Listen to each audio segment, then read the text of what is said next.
Welcome back to Farming Simulator 22 with the Rude Man. I've been gone for a minute, but I'm back for at least today. We'll see how things go. Anyway, let's get started. Do a little farming. There's a deer sitting out there. They're not afraid of me. I can walk up to him and won't make no difference. I think I'm on top of my Jeep. I sure am. Look, it's trying to strap me in. Yeah, they're not afraid. Are you afraid of me? Well, maybe he is. Don't need to be afraid of me. I can't run that fast. Hi, Tim. Thank you.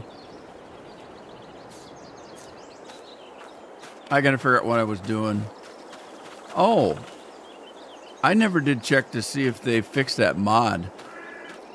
Evidently not. If they've updated that mod, I didn't get it. I don't know what I'm going to do now. I don't have a quicker picker-upper. I guess I just don't do straw. I can always buy it for now. Anyway, let's see what we got going.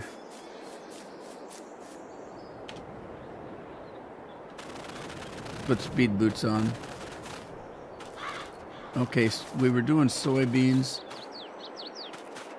And whatever this was. Are we done with this? This is canola. All right.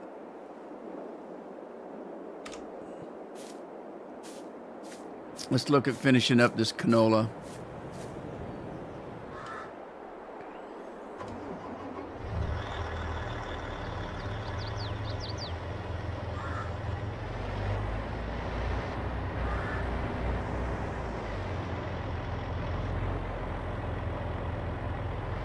Can't remember if I was doing this manually or not. I guess there's no reason not to. Let's put the GPS on. Well, it's on, but let's see if we can get it set up.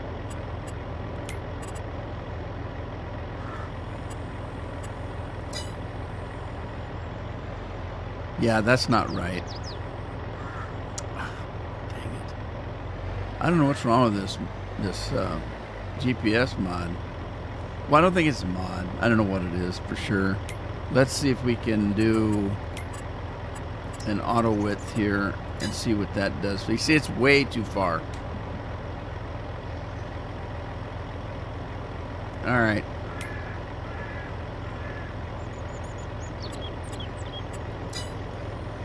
Just turn it off. I'll hire a worker, see how they do.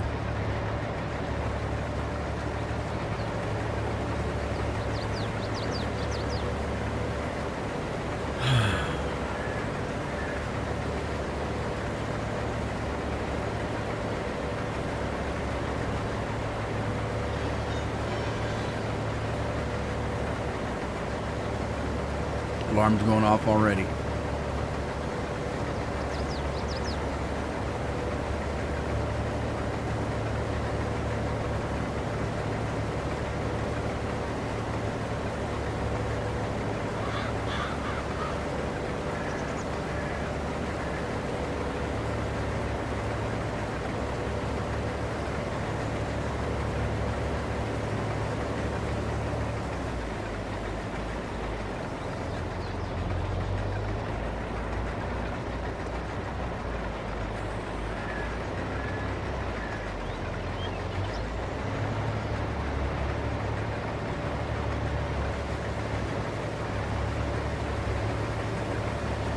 Hey Bruce, how are you today?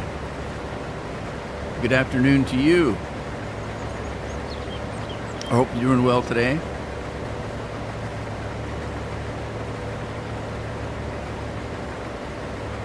I don't know what I'm doing with these soybeans. I can't remember what the pig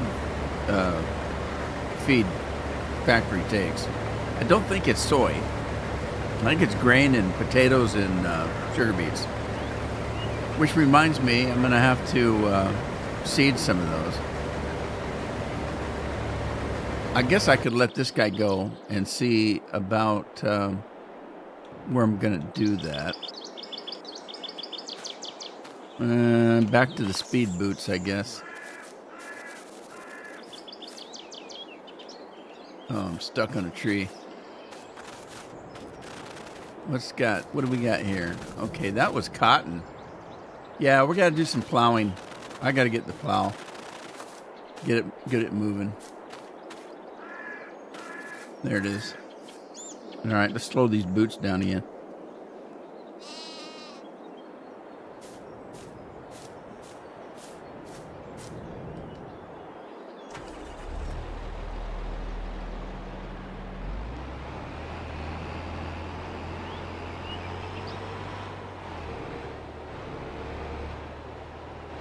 So, Tim, did you get a notification? I don't trust YouTube putting notifications out. Could be just a slow day. That's my fault. I haven't been on for a while.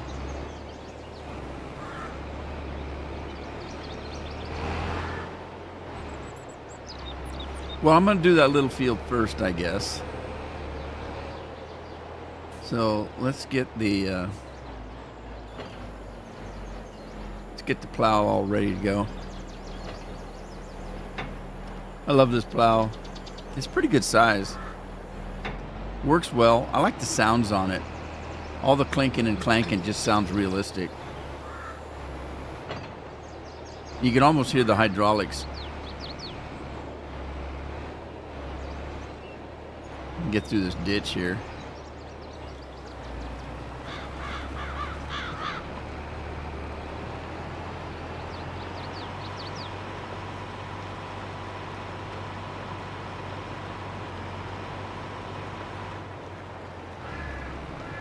Yeah, when this thing goes through the field, it cuts a fine swath, doesn't it? Nice size.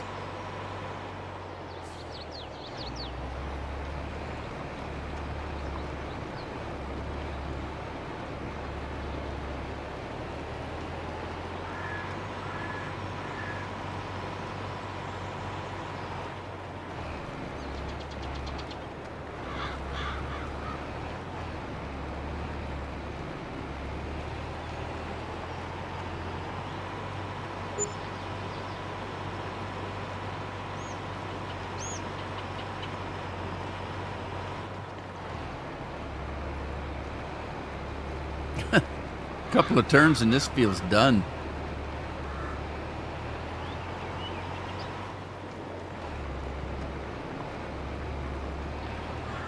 Hello, how are you? That blue is so dark. I'm trying to read your name. That dark blue is really Orlina? You must be on Twitch. I don't have Twitch running. I should turn Twitch on. Let me see.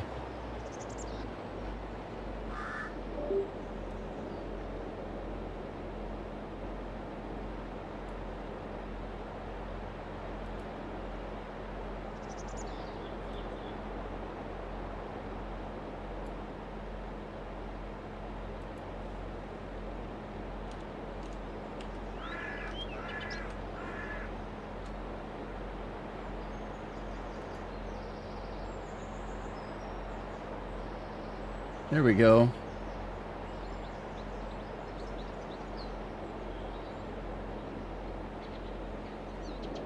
Well, it's got an advertisement going right now.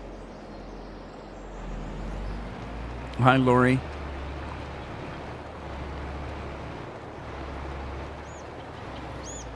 Craig. How you doing, Craig? Lori, is the video and sound okay?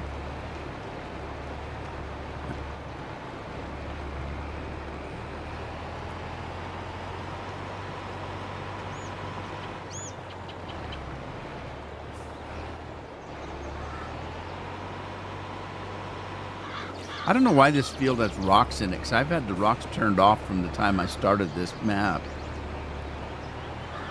It's kind of weird. I've never played with the rocks.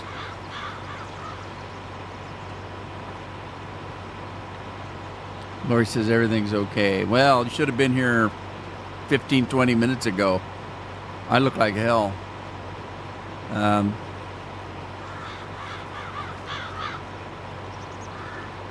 I hadn't shaved in a week or two. And you might say, but you have a beard. What do you shave? Well, my beard grows clear up under my eyes. So I trim all this, and it grows really fast. And then, of course, it goes clear down my neck, into my chest. So I have to shave that as well. And I let my beard go a little bit this week. It's getting close to the holidays, and I'm lazy. But yeah, I look like hell. Just 15 minutes ago, I ran in the bathroom and grabbed a razor and cleaned the beard up a little bit. We've had some tough times this last week. I'll talk about it later, but anyway, I just didn't feel like doing live streaming or videos or anything. And like I said, I'll talk about that in a little bit. Go wait till a few more people come on, so I don't have to repeat myself. But anyway, we'll get into that. I'm still kind of out of it. I wasn't gonna live stream today either. I just didn't feel like it. But I saw on Discord people were asking about me, and I thought, oh shoot, they probably think I died. I told Carol, I said, yeah, they probably think I died. I better get on and say something. But anyway, so I quickly put a clean shirt on and trimmed my beard a little bit. And put my fingers through my hair. I don't comb my hair. I just get out of the shower and do this kind of thing, and it just grows. It's just there. Not much I can do with it. I can walk out in a tornado and my hair doesn't move. I got perfect hair for a convertible because my hair don't blow in the wind. I do, when I'm in my convertible though, I do wear a hat because of the glare. When there's no top, the sun's just beating down on you. And so I need something to cover my eyes, like the bill of a hat, to keep that sun out of my eyes, because otherwise I can't see anything. It's just too much glare. So I do wear a hat when I'm in the convertible, just a baseball hat, something like that. Nothing floppy or anything, because it'd blow right off. I've lost a few hats in my day. I lost at one point, my favorite hat was a Bugs Bunny hat. And as soon as we were on the freeway, as soon as we got far enough down the road, I turned around, went back and got it. And it's still around here somewhere.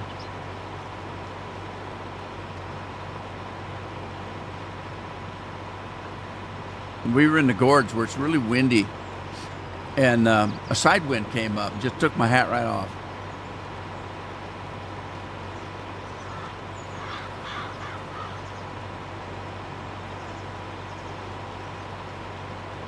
Don't let my hair cover the eyes.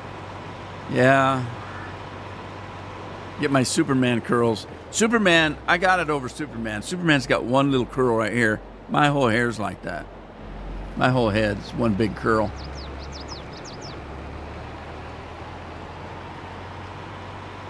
A bandana. What do they call those? They call it a do-rag. That's kind of like a bandana a little bit. A do-rag. They look pretty stupid to me, but kind of like wearing it. Is it a law that if you have a do-rag on, you have to wear a wife beater shirt? Anybody know what a wife beater shirt is?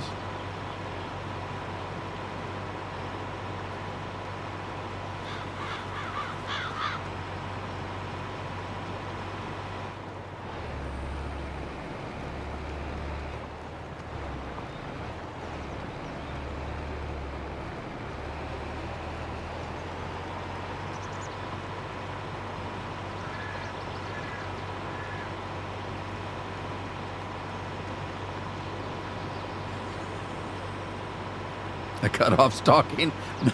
What, like pantyhose? Be a burglar wearing pantyhose so nobody would recognize me?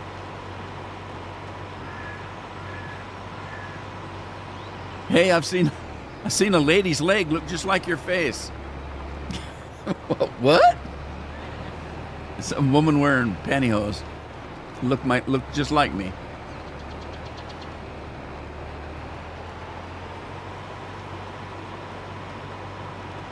Oh, he likes those tank tops, huh? Yeah, I don't. I've never cared much for wife beaters. I'd rather go shirtless than to wear a wife beater. It's just not for me. All right, I don't know what to do now. Just keep going, I guess. Me, I don't know if the GPS is all messed up for some reason. Let's see what we got. At least the harvester. Maybe it's the mod. It might be the harvester mod that's messing the GPS up. Because I didn't have that problem with the old harvesters. All right, where's the plow? Yeah, that looks about right. So the plow looks like it's okay. Let's go ahead and set that and then turn it on. Run down the road. Run down the road. He likes a farmer tan. Farmer tan. Yeah, but a true farmer tan is usually just one arm. The one arm that hangs out the pickup truck.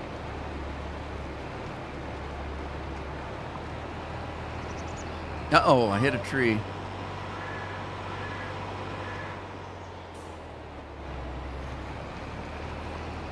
Oh.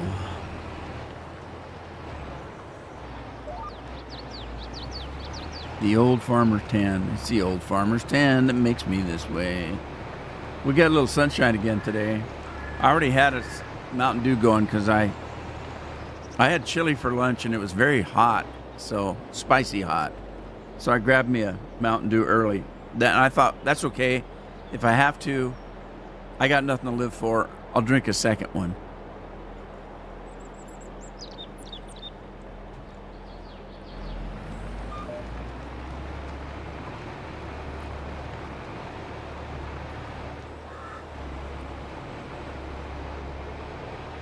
Nothing new, me hitting a tree.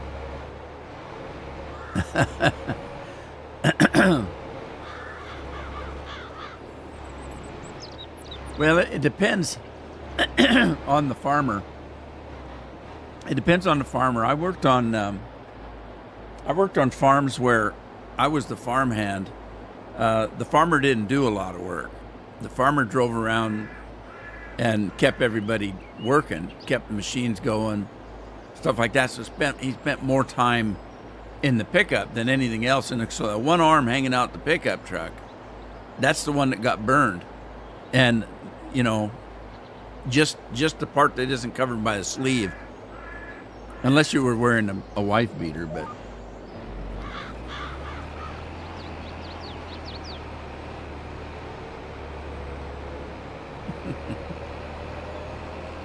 oh, I forgot to drop the plow.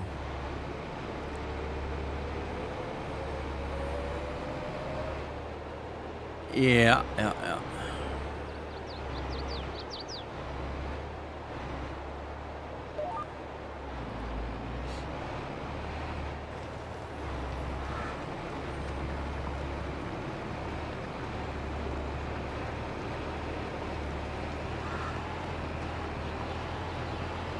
I can't believe this coming Thursday's Thanksgiving already. How'd that happen? Kids are out of school for a week, which is kind of a good thing, kind of a bad thing.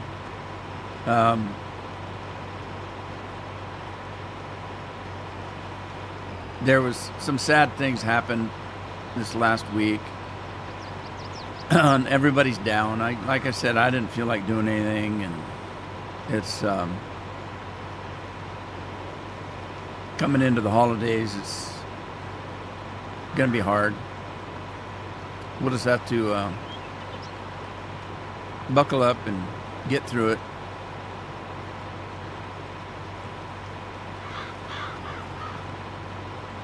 Not there. You guys don't do Thanksgiving? Am I wrong? Is it this coming Thursday? What's today? The 16th. I think it is. I think this coming Thursday is Thanksgiving.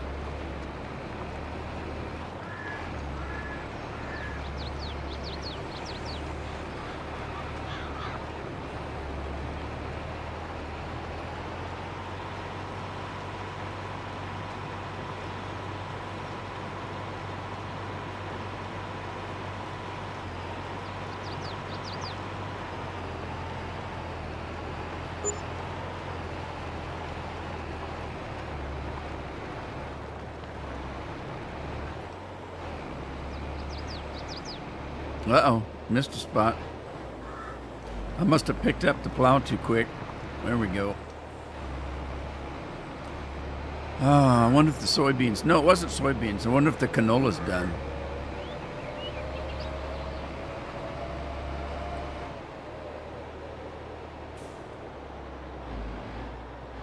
Oh, I see what you're saying, Lori.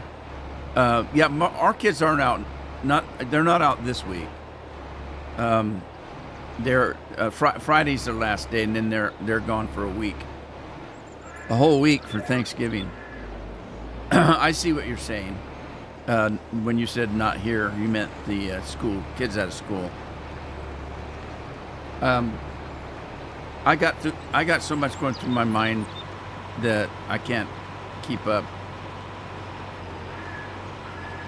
from minute to minute, conversation to conversation. He gets Thursday and Friday off next week. Yeah, I was surprised. Our kids get the whole damn week off. Friday's their last day. So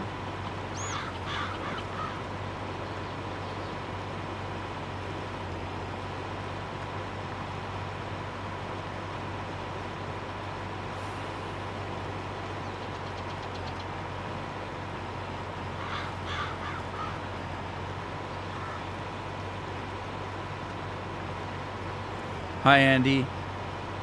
Hope you're feeling better, Andy. Yeah, I'm having a tough time. Like I said, I wasn't going to live stream again today, but I just didn't care.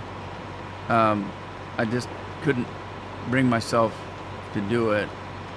But I told Carol, like I said, I saw a couple of people asking where I was and if I was okay and that kind of stuff. And I told Carol, I said, they probably think I died. So I guess I better go on and do it. And as it turns out, Carol had some things to do. Kids are in school. I'm home by myself right now. And I thought, okay, I'll just jump on. So I quickly went in and shaved and put a clean shirt on. And I get a sad tale to tell. A lot of you guys that have been watching me know my granddaughter's name is Addie. She's 15. She was 15 in September. And she's had a tough 15 years. Addie was born out of wedlock, and my daughter really didn't tell us who the father was. We didn't know. And we didn't pry. It didn't make any difference. You know, she's pregnant. We're going to have a grandchild, and we'll take care of it. Whatever. We'll do whatever. So Addie was born, and Addie has my daughter kind of comes and goes in her life. She's either way up here in the clouds or she's way down here depressed. There's no in between. And so it makes life difficult for us sometimes. But she's our daughter. We love her. And, you know, it is what it is. But Addie's always felt, you know, like she didn't know who her dad was. She didn't have a dad. Every other kid had a dad, you know, and I kind of took in, early on, she started calling me that. And I said, no, I'm Papa. I'm your Papa. Because I didn't want her calling me Dad. And Carol and I took care of her, and 5 years go by, and a conversation on YouTube on my daughter's Facebook page, not YouTube, Facebook page, a comment about who Addie's real father was, and a name. And of course, I don't do Facebook. I didn't see it. But the guy's name, the guy's family, one of the sisters of this guy saw the post in Facebook and called her dad and said, "Dad, you need to pull up Facebook and look at this." And he did. Now, this would be Addie's granddad. He did, and he was in tears. They didn't have any biological grandchildren. Hey, Jeremy, how you doing? They didn't have any biological grandchildren, and to think that they had one that was 5 years old and they didn't know it was very distressing for them. They were both in tears, and they contacted us. And at that point, it wasn't like anybody had a DNA test or anything. But at that point, the granddad looked at pictures of Addie, and he said, "That's my son. I can see it in the pictures." And so anyway, the thing is that this other granddad was divorced from his wife, and they were estranged, and he was remarried, and they don't get along. The ex-wife and the guy doesn't get along. The mother of Addie's father is very protective, and she went into Perry Mason mode and said, "You can't prove it in a court of law. We're not putting up with this. We don't know who the father is, but it's not my son." Blah, blah, blah. Amy went and tried to get some support, and it went to court.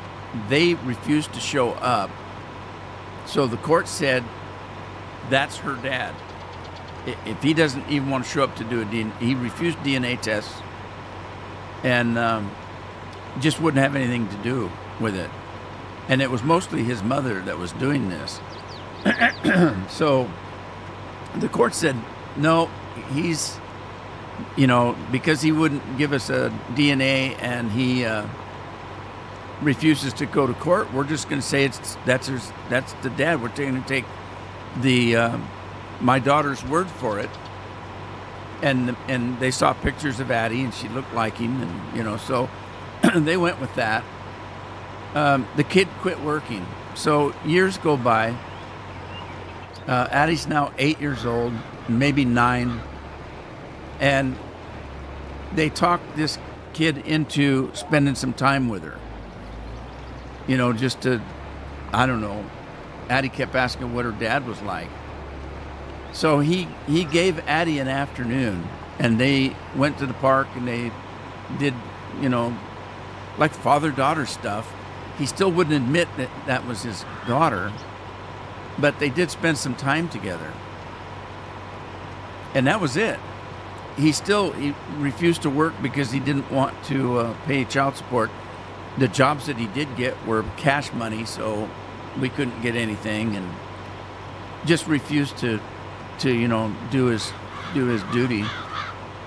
So Addie's 15 now, right? So about 3 or 4 months ago, she gets a text from him on her phone, and she doesn't respond. And we didn't know this. She didn't tell me. But it all came to a culmination this weekend when I found out about it. And she said, Dad, or Grandpa, the reason I didn't respond was, what would I say? I've only seen him one day out of my 15 years of life. What would I say? So she just ignored the text. She didn't block him or anything like that. She just didn't respond. And that was 3-4 months ago. This weekend we get a call from his parents, and he's in the hospital. And he's dying. He's got cirrhosis of the liver. They did an operation, but it didn't take, and his system's shutting down. And they finally, the kid and his mother finally said, Addie needs to be here.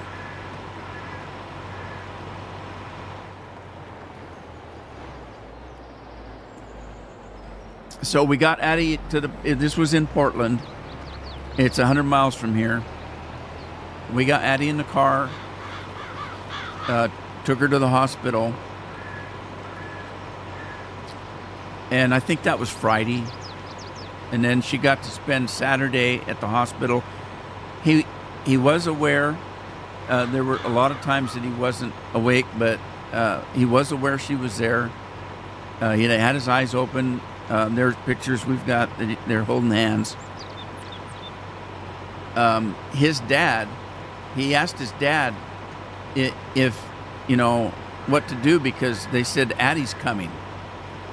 And he said, Dad, what do I say? And his dad told him, just say you're sorry.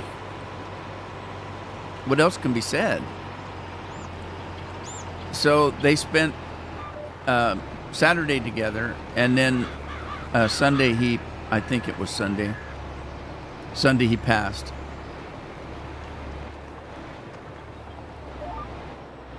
So the whole thing was Addie always wanting to know her dad, and now she never will. At 15, it's tough.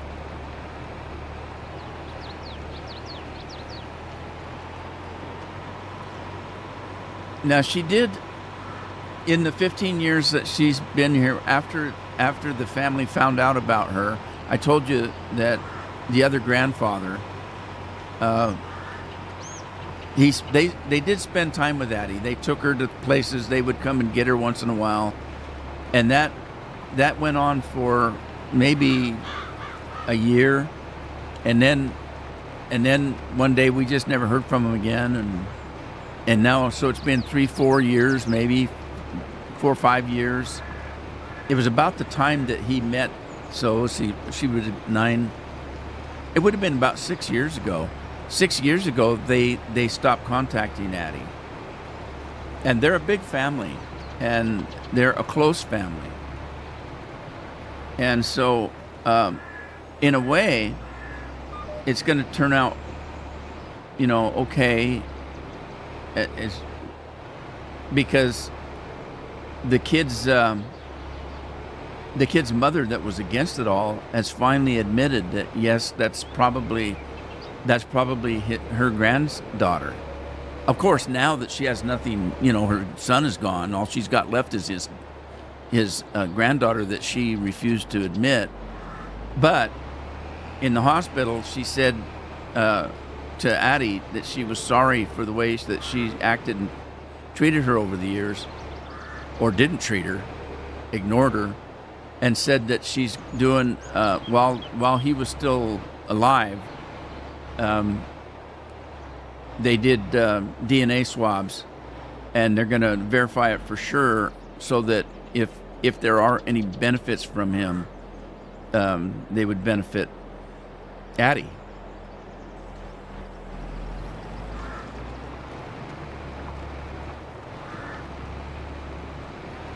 Anyway, it's been a tough week for all of us.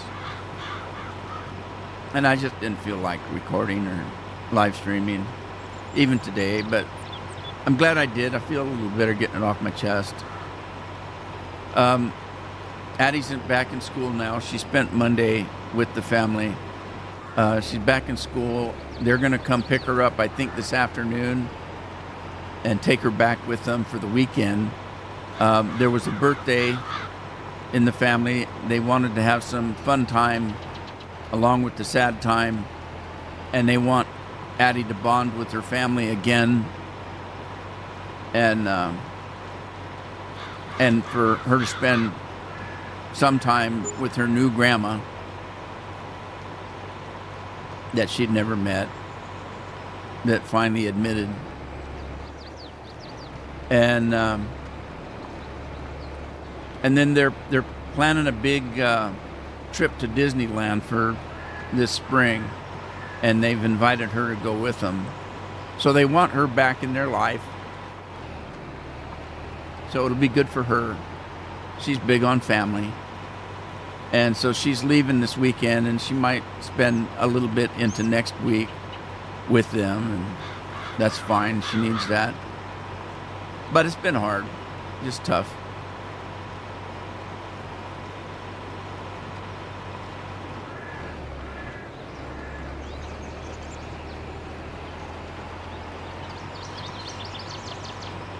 Thanks, Lori.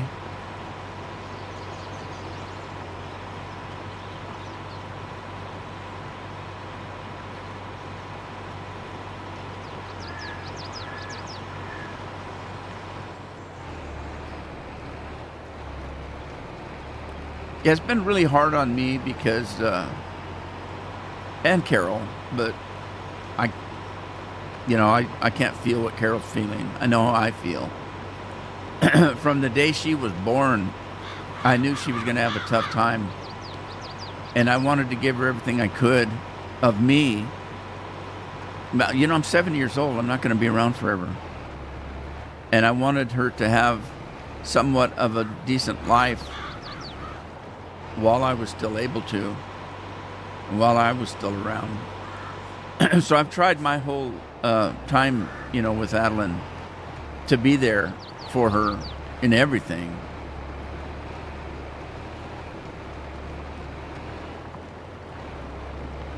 Uh-oh, I didn't get whatever that is. Oh, man, sorry.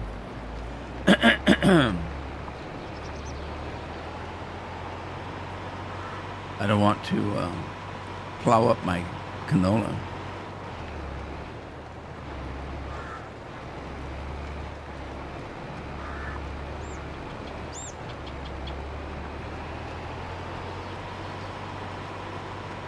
Well, it's also, Addie has always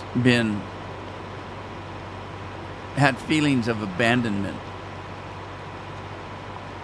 And so it doesn't help that now she found out she had another family. They came and got her, did stuff with her for a year, and then all of a sudden they're gone. And of course she's been abandoned again. They came over to the house the other night when they brought her home.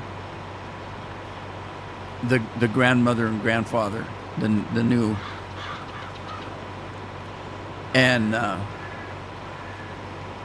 we're very, very sorry, telling us how sorry they were that they dropped the ball. And it wasn't necessarily, I could have said something, I just didn't. I just, I could have called them up and said, hey, what's going on? We haven't heard from you for a while. Addie's asking about you. I could have done that. I didn't. So she's not only, I can't blame them. They've got lives to live, and I know how that goes. I can't tell you how many times my own family, I should have spent more time with my family. We live a 5 to 8 hour drive, depending on which family I'm going to see, 5 to 8 hour drive away. And how many times we'd come home and have the weekend free, but, oh, geez, we just had a hard week and we're so tired. We just don't want to drive, and so we just say, well, we'll go next week, and then it never happens, So I got a lot of regrets when it comes to family of not doing as much as I should. And I couldn't blame them.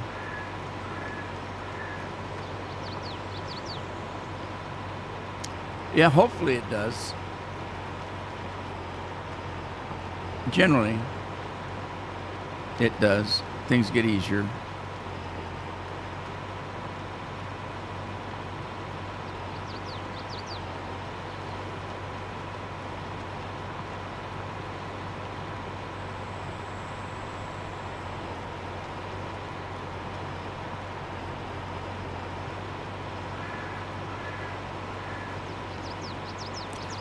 Yeah, it's pretty tough. Um, I guess her dad must have been quite the alcoholic to be die of cirrhosis of the liver at 37. The kid was only 37 years old. Um, you know, that might be why he didn't want Addie in his life. Maybe who knows? I can't. I could only speculate.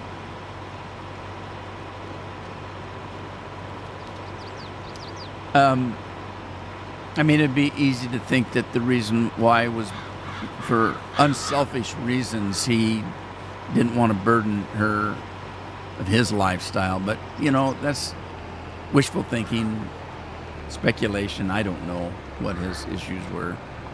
And it doesn't matter now anyway.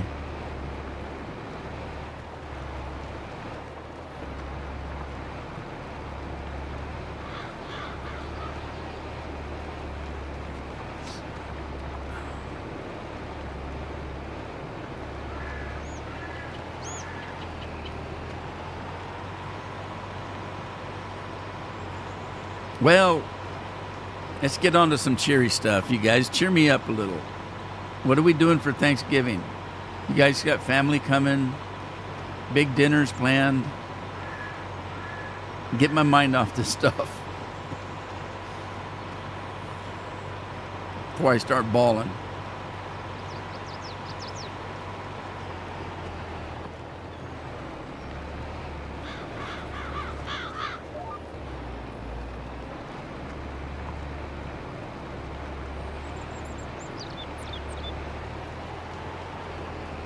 Yep. Oh, I've always been that way. What's Thanksgiving?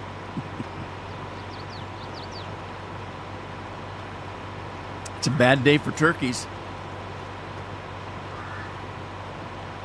Yeah, I've always felt that way. When I was looking for work or counseling people, because that's what I used to do for a living when I worked for the Department of Labor. I would help people get employed. Not me personally. I ran the business, so I had a county-wide office that I worked for federal government. It was a Job Training and Partnership Act. It's federal funding for people that are either unemployed or underemployed.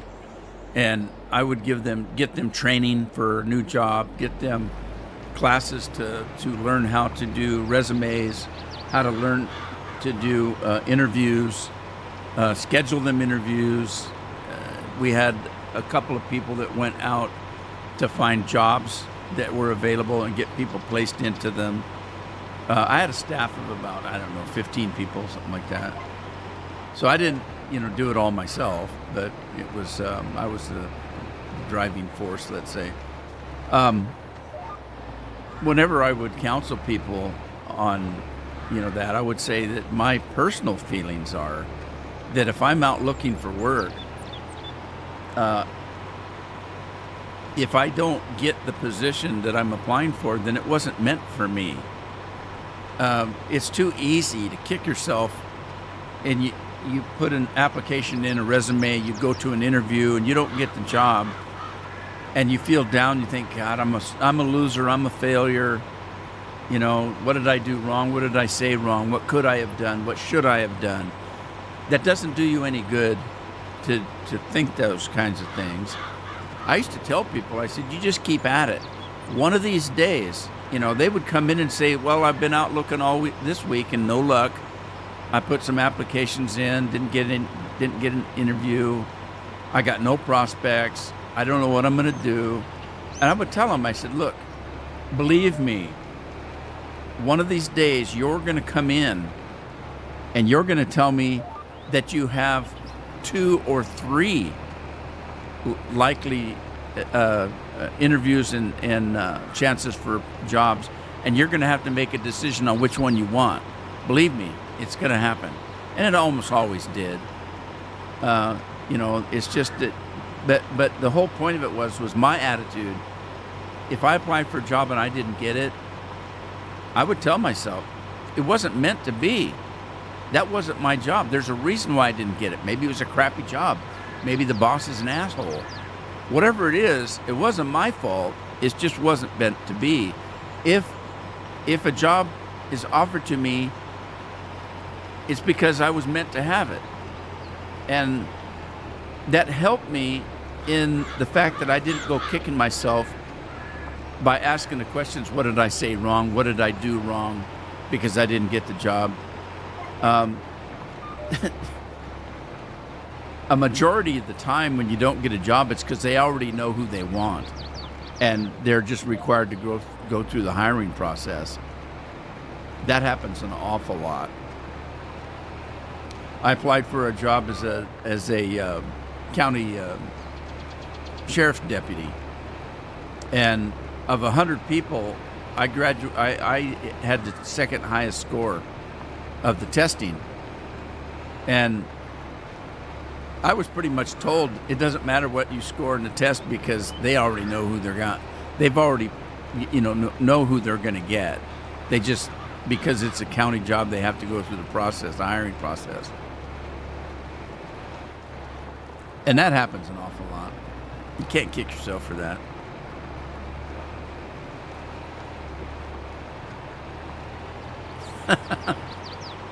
What are you talking about? The other farm?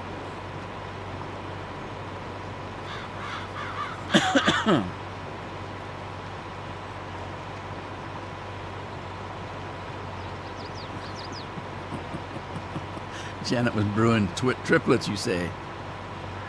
I never went back. The first time that I got married in that game and had a family, the kids were butt ugly. Oh my God, they look like little trolls. Jeez, those aren't my kids. Gee, they're scared the hell out of me. I never went back. I slapped the piss out of Janet. I said, where in the hell have you been? Them kids look like that and they ain't mine.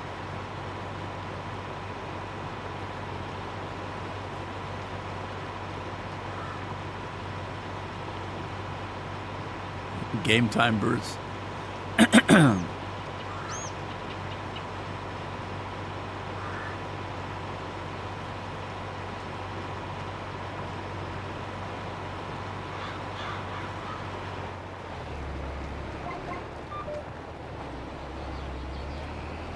What happened? We didn't finish the harvest over there. I gotta go check on that.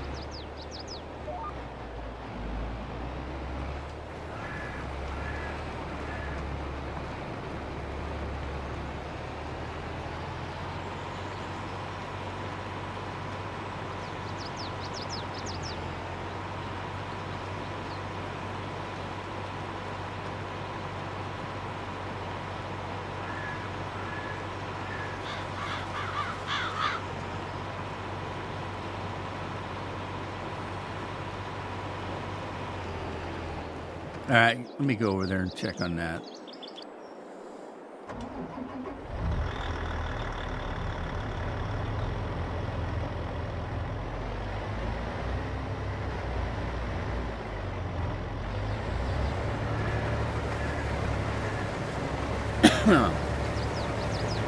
Peter, how are you? Janet Joplin.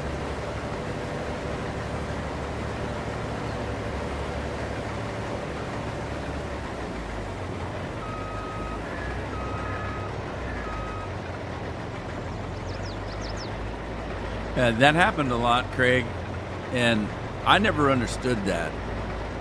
There are just some jobs you can't. The only way to get experience is to do the job.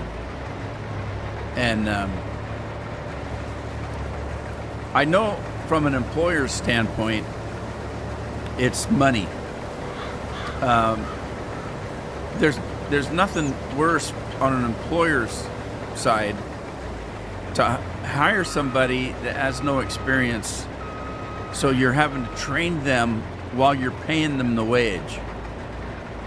So you're not getting 100% productivity out of somebody, but you're paying them for 100% productivity. And then as soon as they get to where they're putting out what they should be putting out production-wise, because they've now got some experience, they turn around, quit, and go to work for somebody else. That happens so often. It's unbelievable. And so employers are real wary about hiring people with no experience. And because then they pay to train them, and then the person leaves after they get the training and goes to work for somebody else. And so it's frustrating for employers. You want when you pay a wage, you want to get productivity out of it, and it's understandable. And that's where my job came in when I was doing the Job Training Partnership Act. I was there to provide the money for the training. So I would go to a business and say, look, this person wants to be a welder. They're not a welder. We're willing to pay for classes for them to get welding, but they need a job. If you hire them, we will pay 50% of their wages for X number of weeks, usually about 90 days. We'll pay 50% of the wages. And if they're not working out in that time, then you don't have to keep them. If they're doing a good job and they got the training that they needed to be productive, then the only thing we ask is that you give them a full-time job. So that's what I did.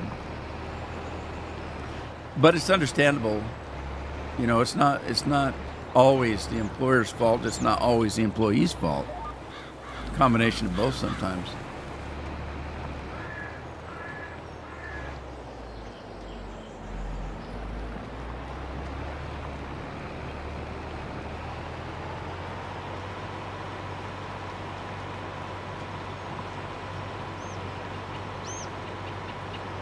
Peter says he's doing good.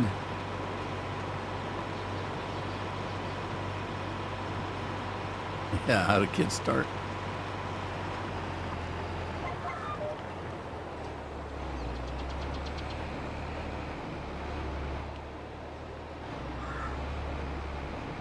I thought you meant how do kids start before you have them. It's a biological thing. They usually teach that. You're talking about the birds and bees?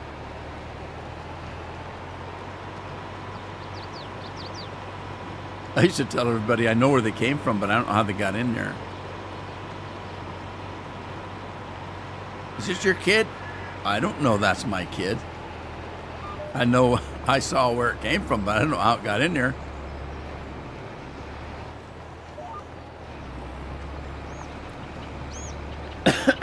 Well, it looks just like you. Well, I just have one of those faces. Everybody looks like me.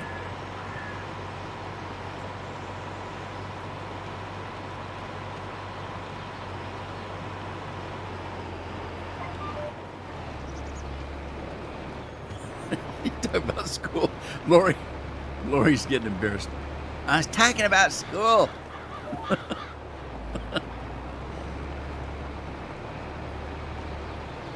Trying to cheer myself up, Lori. Sorry. At your expense.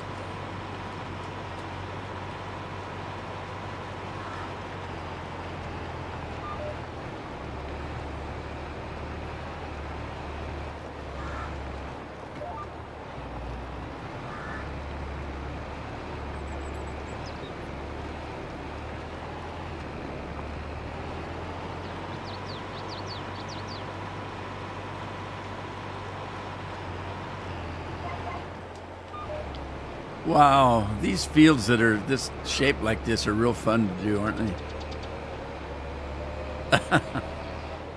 I appreciate it, Lori.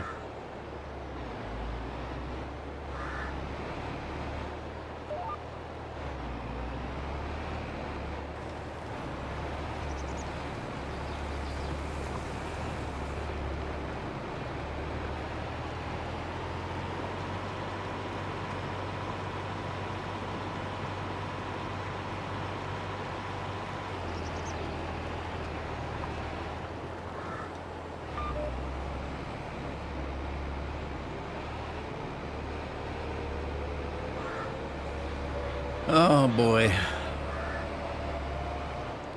This lumpy field here. Whoa, look at that. Ah! Uh-oh, I'm in trouble. Oh, I'm stuck. I'm stuck both ways. Oh, shoot. I'm going to have to fold this thing up and get it out of there. I got between the trees. That's what I mean about this plow. I love those sounds that it makes.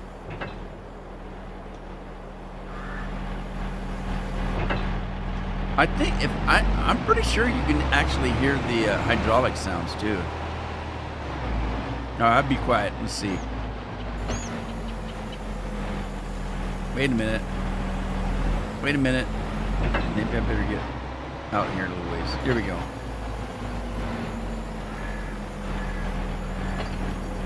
Yeah, I can hear the hydraulics.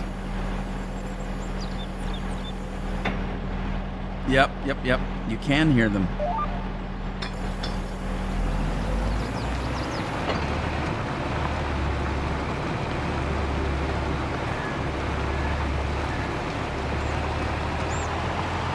A preschool saying a kid isn't ready? What do you have to be ready? You have to be a college graduate?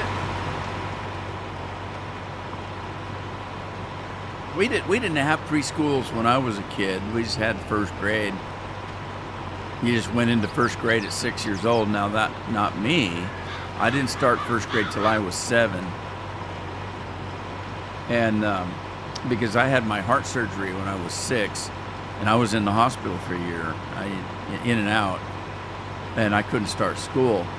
So I started school a year late, but I loved it because we had Kool-Aid and cookies, and each kid had a little rubber mat, and on the outside of the classroom, on the walls, near the walls, we would put our mats so we didn't have to move our chairs. But and we'd have a nap every day. That was cool. Cookies, Kool-Aid, and a nap. Could have been better. Could have been raviolis in a nap. But, cookies and Kool-Aid in a nap was pretty good. We didn't have to work for a living back then. Well, it wasn't too much after that I had to go to work. But that's another story. So, yeah, I didn't get started till I was 7. But after the first grade, they said I did good enough. They were going to skip. I skipped the second grade, went straight to the third grade. So I caught up without any trouble. I was a pretty smart kid. And then in high school, I graduated a year earlier than the other kids did. I was a little over 16. Everybody else was 18 almost by the time they get out of school. Hey, Tim.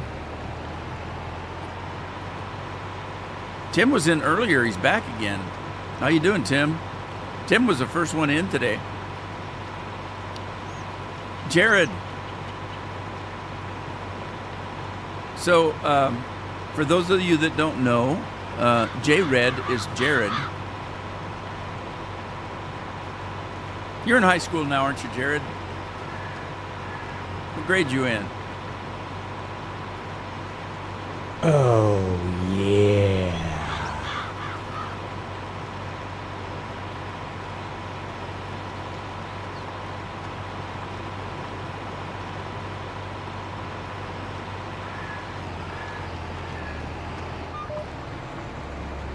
Hey, it's 2 o'clock. Guess what? I got some new ones. I don't know what the difference is. Carol went to get me some dew, and I got a pretty good idea what they're doing, but it's a different can. It's darker green, and it says Mountain Dew Zero. Now here's my thought, and I think I'm probably right.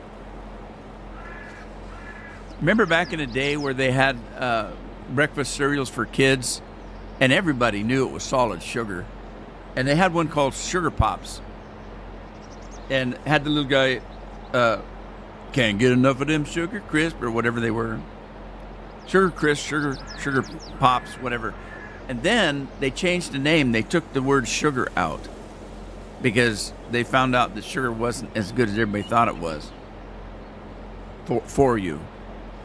And I think they're doing the same thing with these sodas and stuff. They're taking the word diet off the cans. You notice that Coke now is Coke Zero, 7-Up 7-0, 7-Up Zero, 0 calories, 0 sugar. They're getting rid of the word diet because people, have. I don't want to be on a diet. You want to be on a diet your whole life?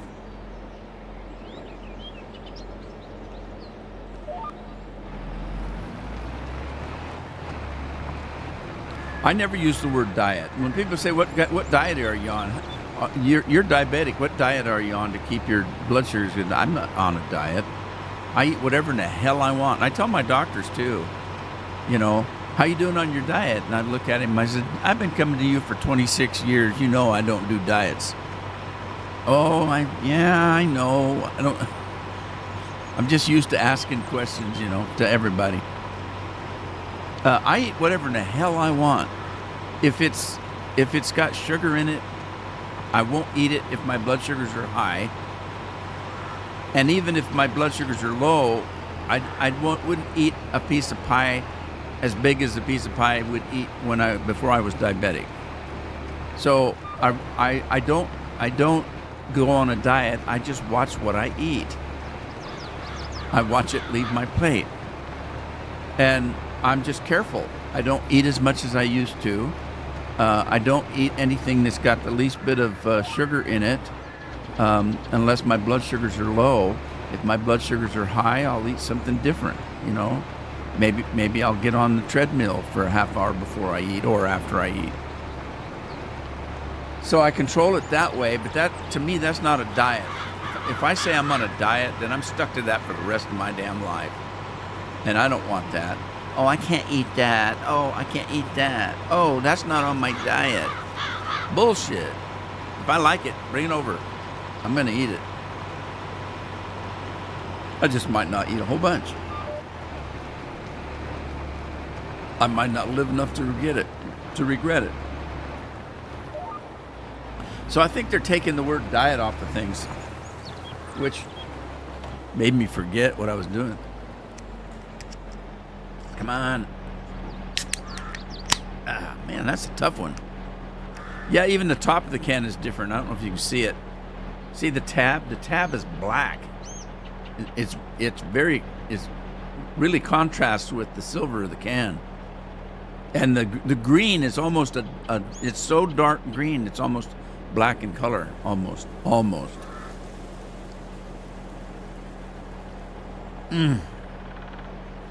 Refreshing. Not quite as refreshing as normal because that's not the first one I had when I first came on. Truth in advertising. I've already had one today.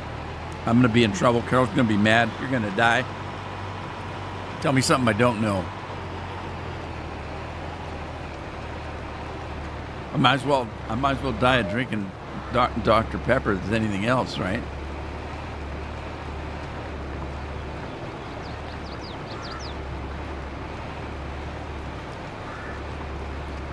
But tomorrow I'm getting my learner's permit. Yeah, you're a freshman. Yeah, Jared's been around for a while, haven't you, Jared? I remember one summer Jared was going to be an entrepreneur. He's going to start his own lawn mowing business. Didn't work out, but that's okay. It's a thought that counts. Shows that he's ambitious. Thinks on his feet. I don't know why I put that up. I got to plow this field. But I got to make sure that the canola's off of it first, which I think it is.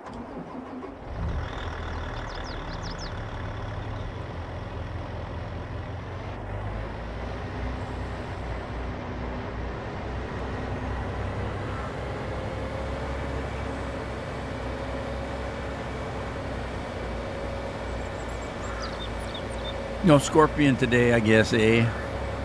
Was this the week that he said he had to go into this to the store? I think it is. Andy was on earlier. Andy, you still on? How you doing? If you're still around, are you doing better? Your wife hasn't gotten rid of you yet?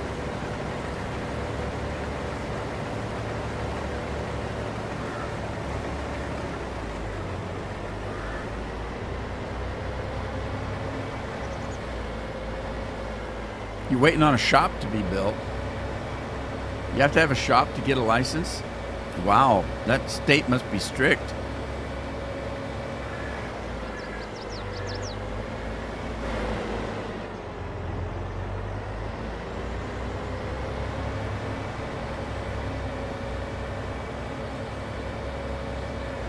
Yeah, I haven't had time to, well, I haven't even been on this game for a week, but I need to go and check and see if they've updated the Quicker Picker Upper to run on the new version of the game. Oh, when I came on this morning, there was a big update. Anybody know what that was all about? That just bug fixes?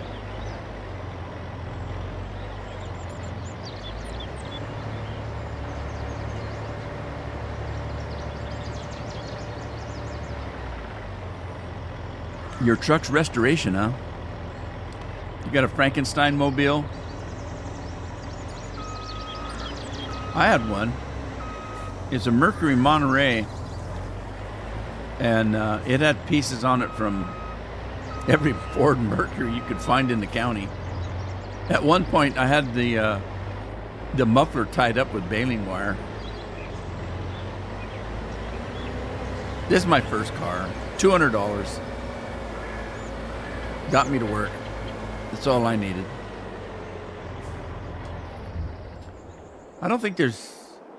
Well, I don't know. Maybe there is. Did everything get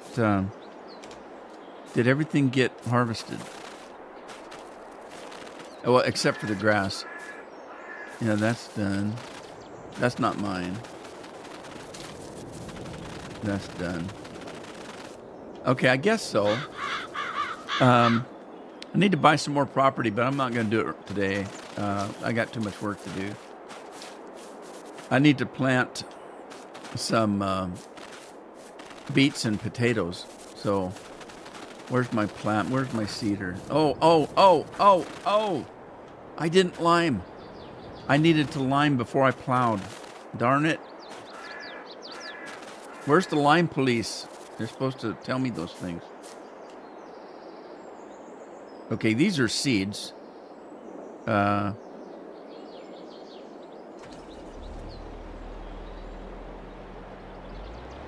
go get rid of the seeds. Well, darn cedar's in the road, isn't it? Get out the road, old Dan Cedar. Oh, shoot. I'm making a mess of things.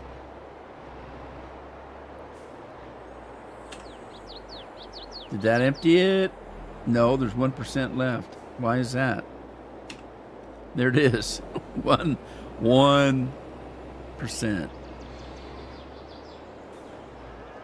I think that's lime, that other line up there.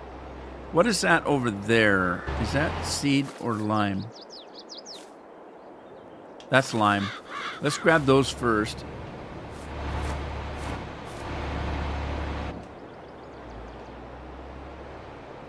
Anthony, how are you? How you doing today? Is your truck a Ford, Jared? I can't remember. I'm old. Blame it on that. Can't remember stuff. Anthony says he's doing good.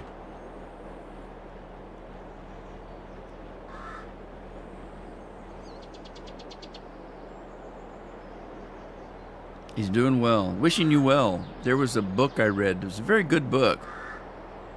I won't spoil it, tell you what it's about, but it's a very good book. It's called Wishing You Well. I'm trying to think who the author was.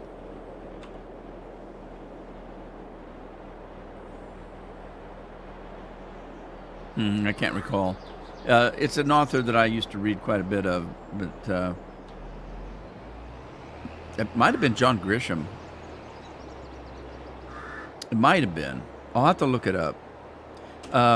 If it was John Grisham, it was a book that John Grisham wrote a lot of books about lawyers, because I think in real life he was a lawyer. I won't hold it against him, though.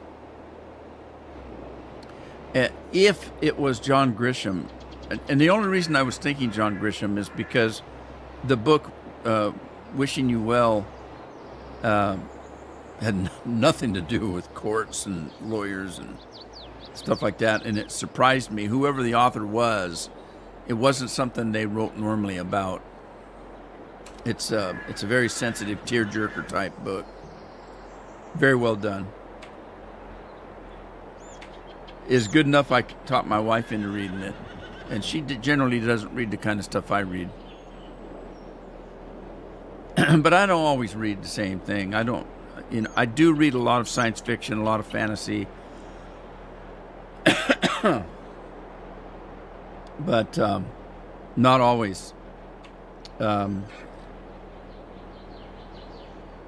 Murder mysteries, detective books. I read a lot of different stuff. Horror, Stephen King stuff. Stephen King is not one of my favorite authors, only because of his writing style. He overwrites too much.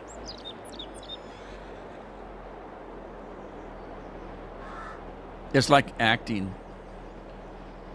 I was watching an actor one time. I mean, some of these people now in TV and movies couldn't act their way out of a paper bag.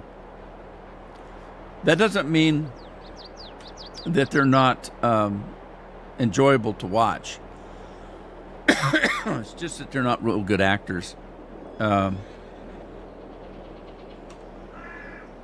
You can tell the ones that aren't real good actors, basically, because they'll say it's a movie about. Okay, let's just say, well, it's. I'm not saying this about Tom Cruise. It's a Tom Cruise movie. It's a Arnold Schwarzenegger movie. Okay, so the movie, regardless of what the movie is, it's an Arnold Schwarzenegger movie. What does that mean? That means that in every movie, it's Arnold Schwarzenegger. He's not good enough actor to play anybody but himself. And so I don't think those are actors. As a matter of fact, there was an actor that they asked, you are one of the better actors of all times. And he said, that's funny that you say that. And he said, why? And he says, because I don't think I'm an actor at all. I'm a personality. What do you mean? And he says, when I play a part, it's me. Ryan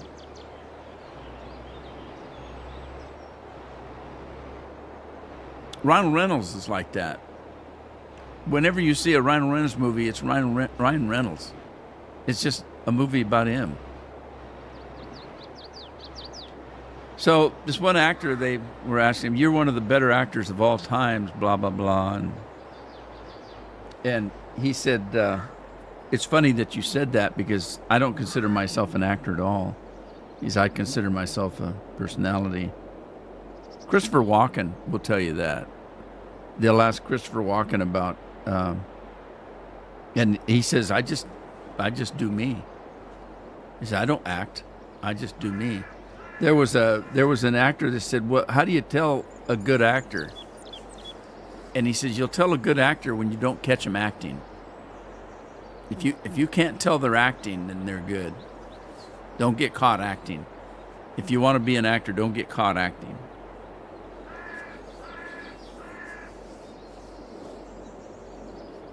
It's a Chevy. You got a Chevy?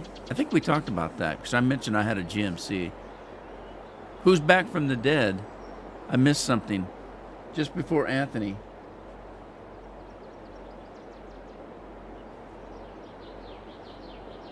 Uh-oh.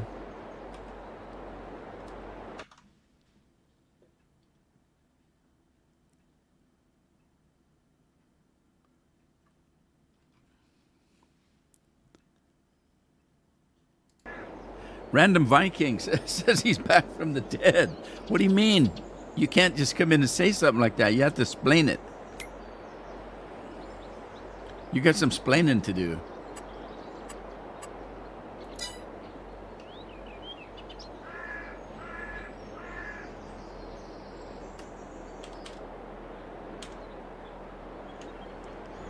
Lucy, you got some splaining to do. All right, we're going to have to spread this out a little bit.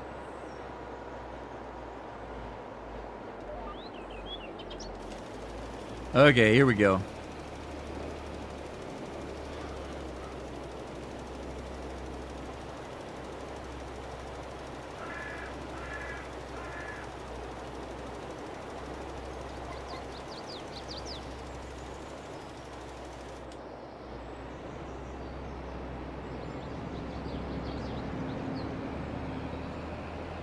How's this going to work? Got to go around the trees.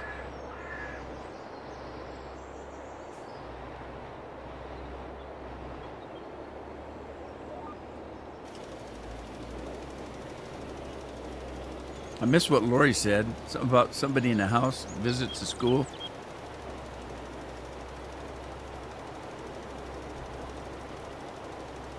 You talking about an actor or something? Anyway, then there's these method actors. They have to get into the part they're playing by pretending they're that person. And they'll do it even when they're at home during the time that they're working and stuff.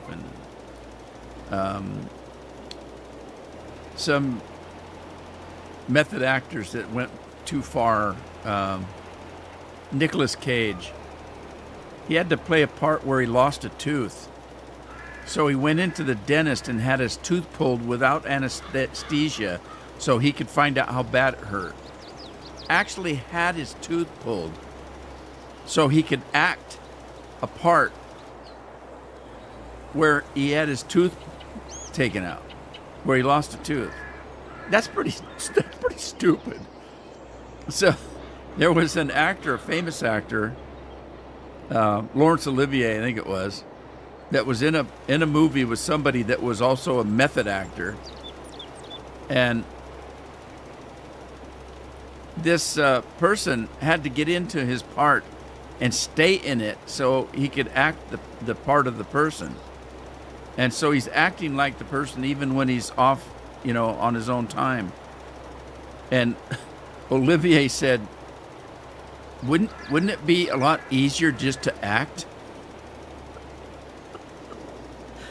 Just act. Uh-oh, I missed something over there. This isn't going to work for me.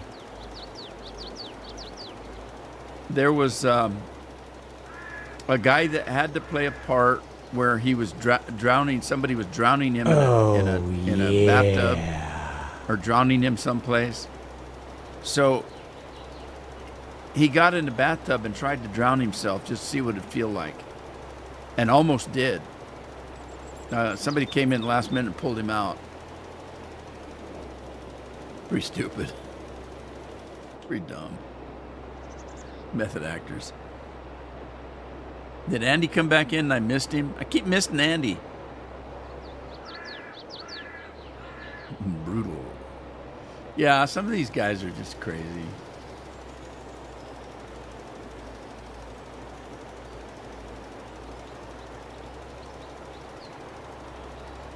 They're not put on pedestals anymore. I don't know if you've noticed, but in the last few years, people have gotten to the point where actors are no big deal like they used to be. Why should we have to listen to their political views? Why should we have to buy products that they buy? Most of them are dumb as stumps. They can't get real jobs.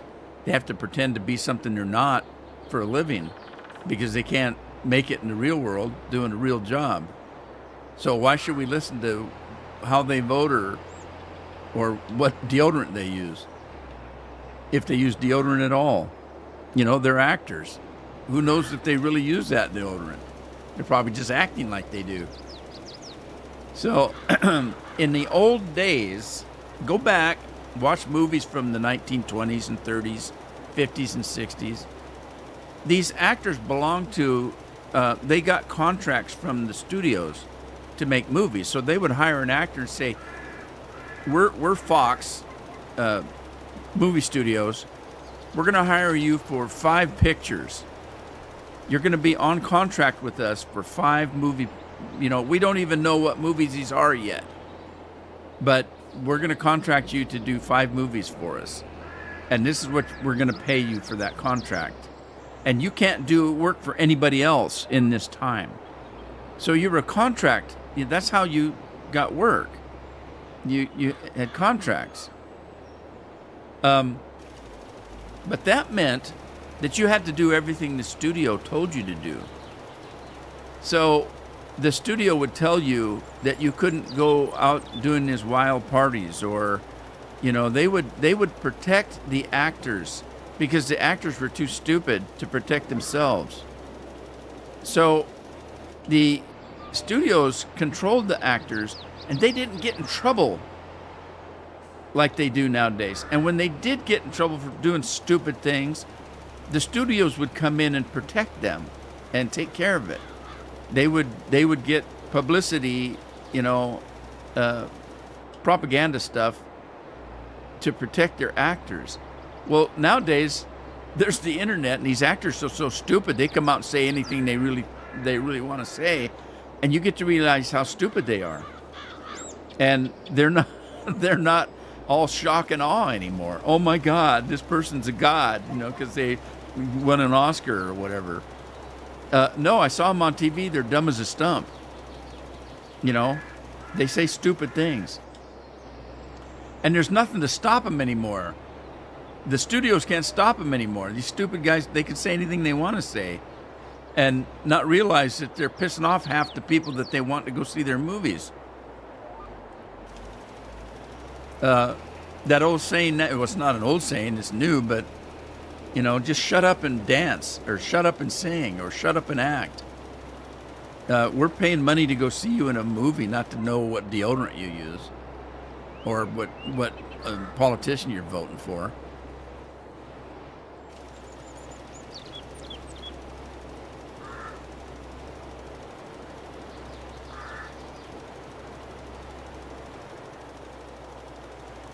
Oh, Andy, sorry about that.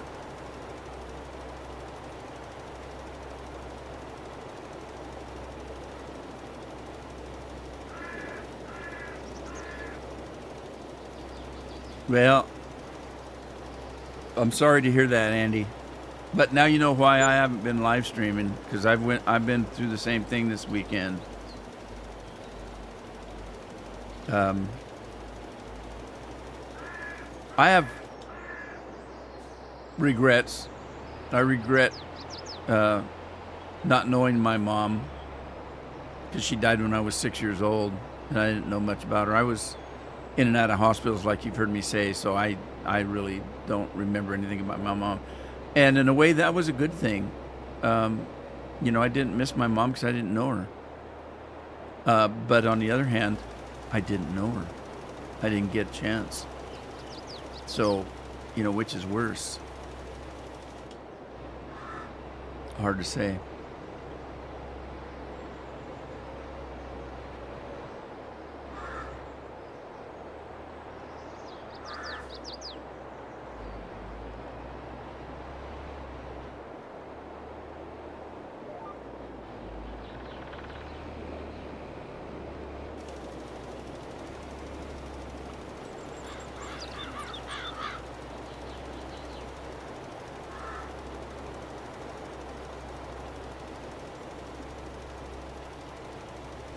Yeah, I'm pretty sensitive to that kind of thing. And the funny thing is, for me, I feel as bad and hurt as much when I hear somebody else that's going through it as me going through it. So I'm really sorry to hear that, Andy. I know how you're feeling, and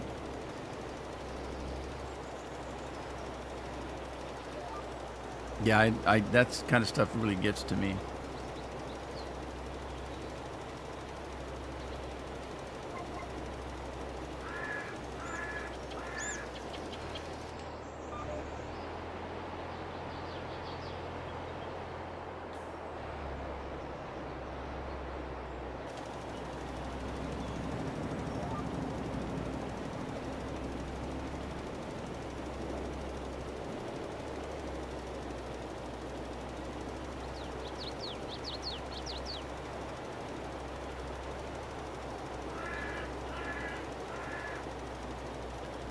That's true, Lori.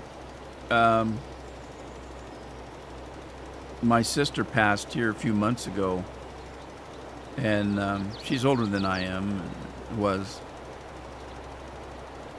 and it was actually easier in the knowledge that I've known for that she's been ill for the last 2-3 years, and in a lot of pain.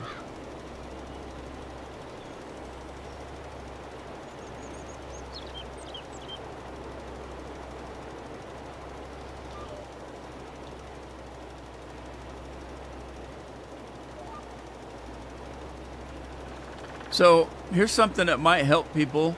I don't know. It helped me. I found a couple of YouTube pages of nurses that do what they call hospice care, and I'm not quite sure if everybody knows what hospice is. But basically, when you have somebody that is sick and passing, they call in hospice nurses, and these are people that come in and care for that person until they pass. It's quite common nowadays, and a lot of people that die in their homes, that's what they do. I don't want to die in a hospital. I'm going to die in my own home, and they call hospice and hospice. I don't know why I'm stopping. I should just go with this because that field there needs done too. Anyway, I found these pages. There's more than one. There's several of them, and you can find them easily enough. Just Google hospice end of life stories or something. And you even some people, some of them were like paranormal stuff, but it wasn't that really. You don't. But just put hospice end of life stories, that kind of thing. And what they do, they talk about it. They deal with people that are dying every day. These nurses, and they'll tell you tales. They'll tell you that 1 out of 3 people will have an experience where, as they're dying, and these are people that what they call actively dying. Now, actively dying means that their system, their body, has had enough and it's closing down. It's shutting down. Your kidneys are stopping to work. Your liver's stopping. Your heart is slowing down. You are actively dying. And that's when hospice comes in, and it could be anywhere from hours to a month or two, but you're actively passing away. And so they said about 1 out of 3 people. This one nurse that I was watching, and 1 out of 3 people have what happens as the person's. They're sleeping all day. They're out of it. They may not recognize you. They may not respond much. And then one day they wake up and their eyes are open. There's brightness in their eyes. They're smiling. They're having a good day. They're saying, I feel so good today. After being sick, and then they have that day, and then the next day they pass. Or maybe 2 days they pass. but real close to that day, they passed. Now, that actually happened to Carol's dad. We were there, and he'd been down, and I never saw him awake. He was dying of cancer. I never met him when he was awake, or, well, I did, but we walked in one day, and he was bright and cheery and wanting something, and was actually happy. And so I was doing photography at the time, and Carol and I weren't married. We were just going together. And so we took that opportunity to tell him that we were going to get married, and that made him happy. I went out and I had a slide projector in my car, because at the time it was we didn't have digital, it was film. If you did a lot of photography, a lot of photographers used to do it on slide, because it was a hell of a lot cheaper to process slides than it was regular film. So I had a lot of slides and things, and a lot of them had Carol in them. It was our camping trips and things like that we were doing. Was talking about getting married. We were engaged and doing a lot of stuff together, taking line dancing classes, things like that. I brought my slide projector in, and we watched these slides, and he was having just a great time. And the next day passed. And so there's stories like that. There's stories where a woman's grandmother, no, it was her mom. A woman's mom, she's sitting there talking to her mom. Her mom's laying in bed, and they're having a conversation just like you and I would have. The person's, they're lucid. They're not demented. They're not demented. You're sitting there. They were just having a mother-daughter conversation. And the mother is looking at her daughter, and then goes like this and looks over her shoulder, like there's somebody behind the daughter that came in the door. And she said, "Jim, what are you doing here?" And the daughter thought, "Jim, that's my dad. He's been dead." And she turned, expecting to see her dad, because her mother very, clearly, "Jim, what are you doing here?"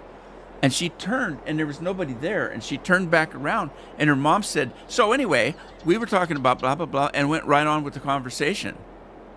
And she said it was the weirdest thing. And these nurses say that it's very, very common for people to see people when they're in that end-of-life stage. And so another guy her dad was dying, a woman, her dad was dying.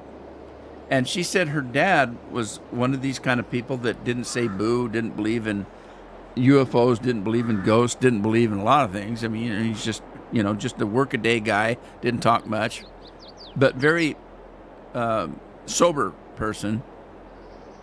And she came in to see him one day in the hospital, and he said, "Wow, have I had a good day?" And she said, "Oh, you feeling good?" And he said, "Yeah." He said, "I had 2 or 3 of my old friends came in, and they're putting a party together for me. It's going to be so great. It was so good to see them." And she said, "Oh, I'm so glad that, they came in to see you," and just went on like, okay, that was good and stuff. Having a conversation with her dad. It wasn't until later she found out that these friends of his were people that had already passed away. And he said he saw them, that they came in to visit him. And these hospice nurses say that is real common, that things like that happen. And people will say, "Oh, well, they're on drugs." And they say, "No, they were on drugs." "Oh, they had dementia." No, they were very lucid people, very reliable people. They just happened to be in the end of their, existence. Anyway, if anybody's interested in that kind of thing, that helped me a lot, because, you like to think there's something beyond our lives. Maybe there is, I don't know. I like to think there is. And it's stories like that give you hope. At least me, anyway.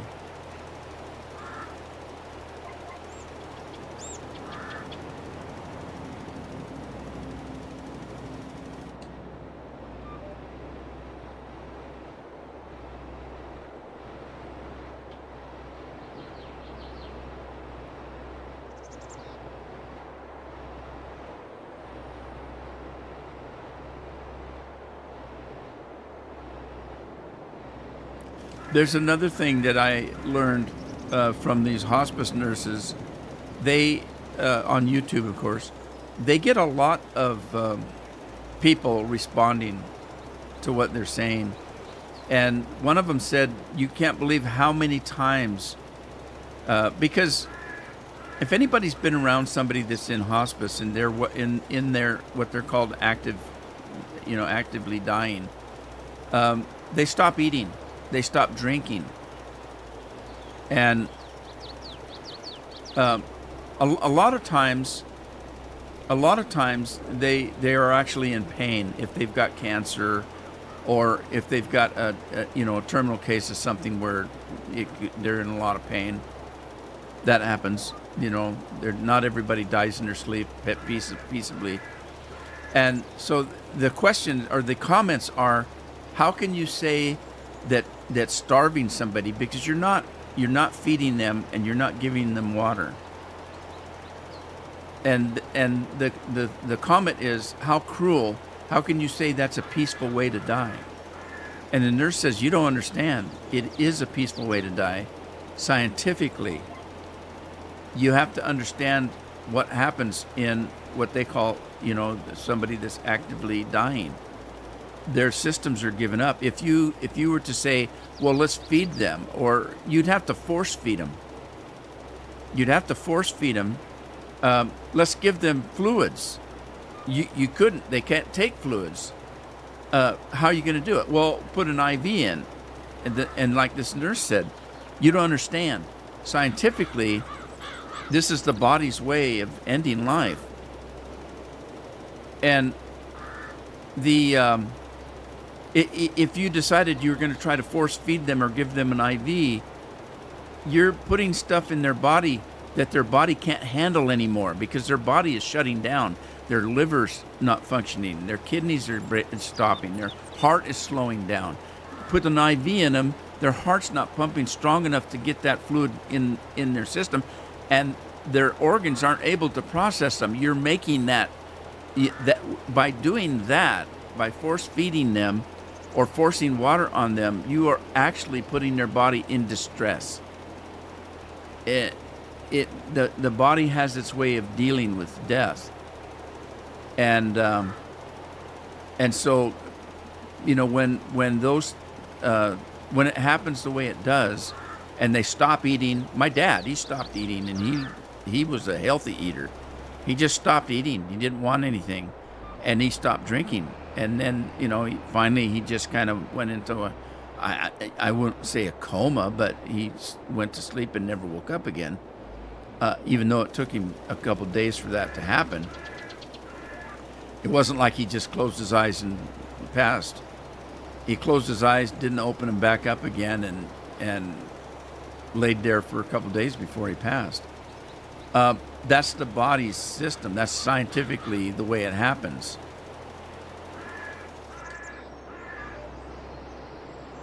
And anyway, it was good because I've thought that myself.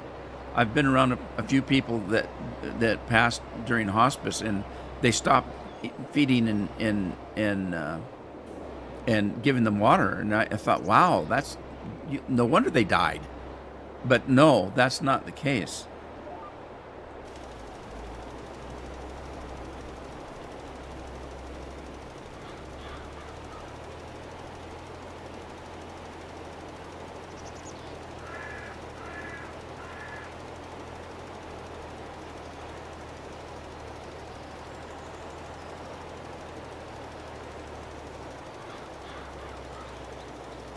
That there's something to be said for that, Andy.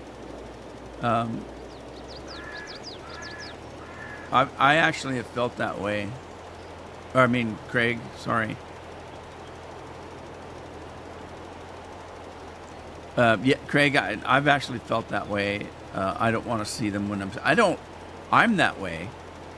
I've been sick in the hospital a few times, and I don't want visitors. I don't want anybody to see me sick. I don't want anybody to see me in pain and misery. So I don't want visitors. There are other people that do. there's other people that was their whole life is their family, and they want their family around them. I'm not that kind of a person, but it hasn't happened to me yet. I may change my mind, you know.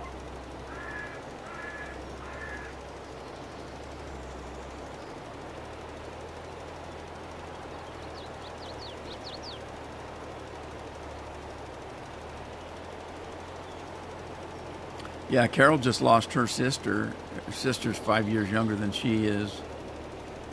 And she was in dialysis, and they couldn't keep her blood pressure up. And she'd been in dialysis for a couple of years,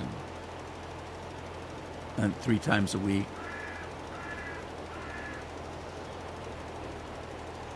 Carol went to visit her a couple of weeks before she passed, and spent a couple of weeks with her. And her sister was saying, "I don't want to die. I want to live." You know, but her body had a different idea, and things just started to shut down. Started with her blood pressure. Her heart wasn't strong enough. You know, she wasn't strong enough to have any kind of surgeries, and things just start shutting down. And they actually told her the day she passed away, they actually told her that the only reason why you're still alive right now is the IV we've got in you. It is, we're fighting to keep your blood pressure up. If we turn that IV off, you're gone.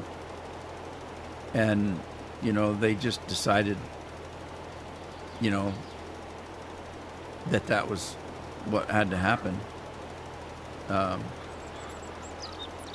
Because they couldn't keep her in there like that. And it wasn't a matter of like that they could keep doing that forever. It was just a matter of, for the short period of time, this IV's keeping you alive, but it's not anything that's sustainable.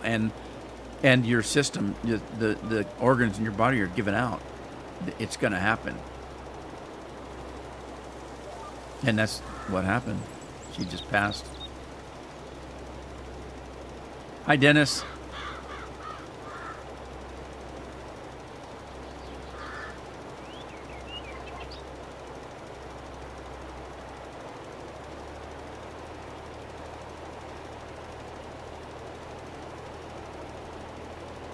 How's Dennis doing today?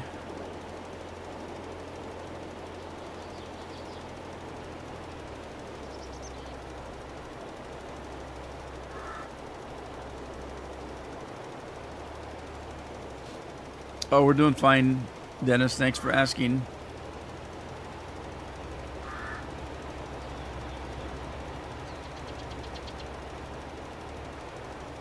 Thank you, Dennis. Appreciate it. I appreciate your support.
I kind of felt that way, what you guys were saying.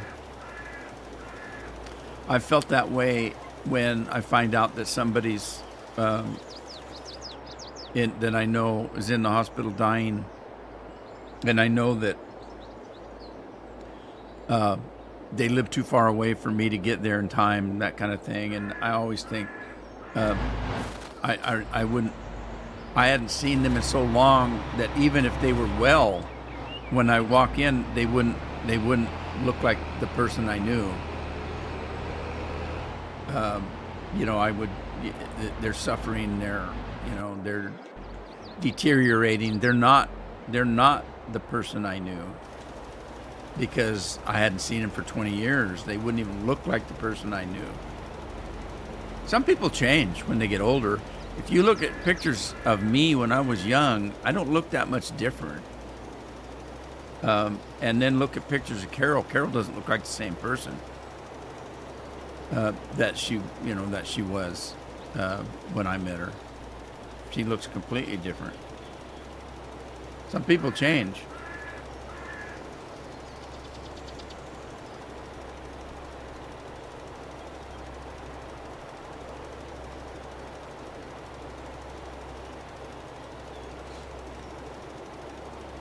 Yeah, if I lost a few more pounds, I'd just look like an old version of myself from 30, 40 years ago.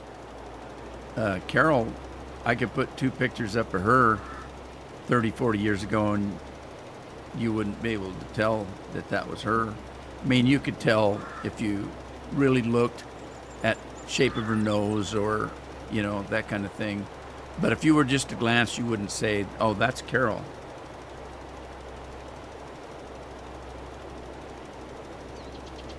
And then there's those people that start looking like they're animals. These pictures of animal lovers where they start looking like they're dogs and cats.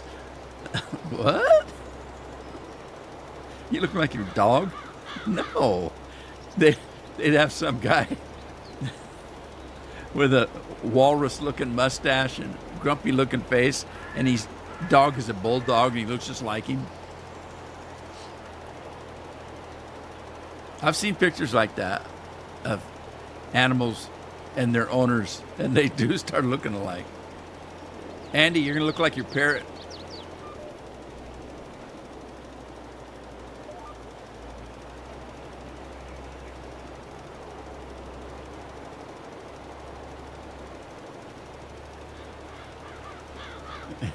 What do you mean?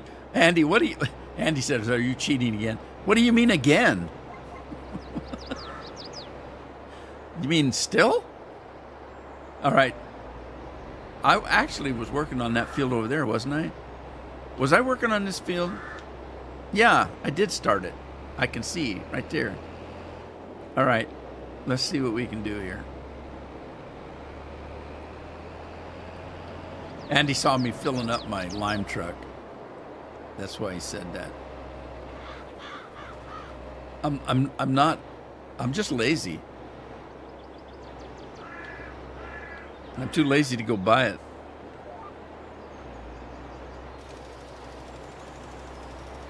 I got tons of money.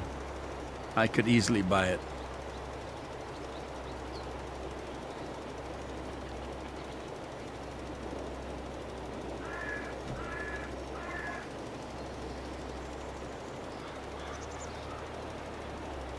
You know somebody like that? That looks like their dog? Yeah, the one I'm thinking of, the guy was an English guy, and he had an English bulldog, and they had the same mouth. They had that jowly look. And yeah, he looked just like his dog. And then they had some woman that had the same hairdo as the dog had.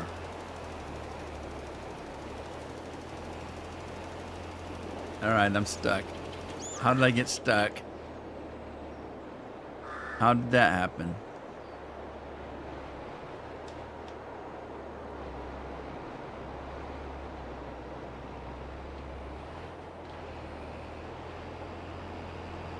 What am I stuck on? I must be stuck on Band-Aid. Oh man, I'm really stuck. Oh shoot. What field am I in? 1? Andy's beating the snot out of himself.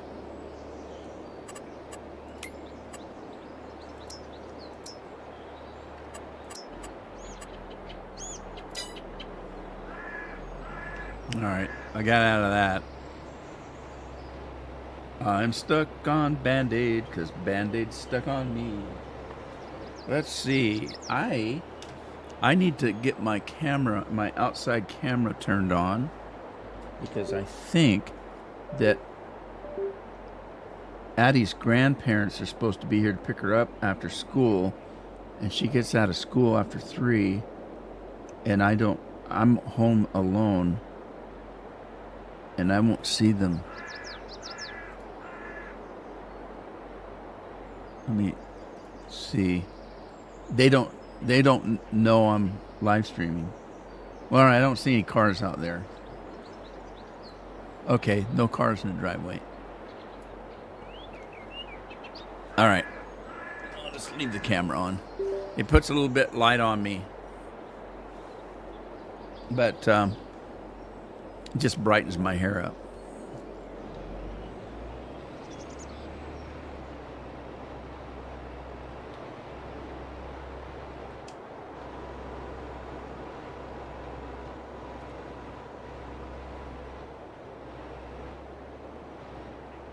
Boy, Scorpion's going to kick his butt when he knows that he missed all this fun we're doing today. Man, could I make the live stream any less cheerful? I've just been a Debbie Downer all day. You guys are supposed to cheer me up.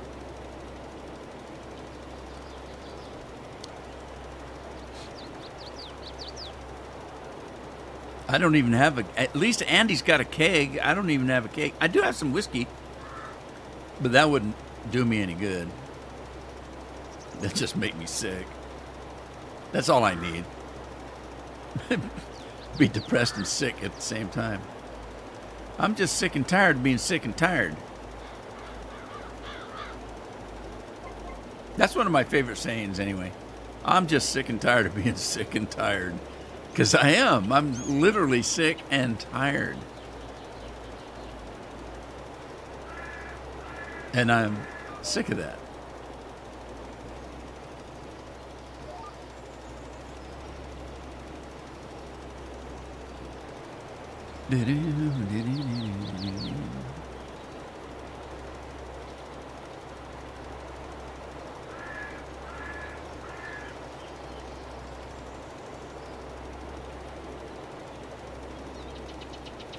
Isn't this a lot of fun?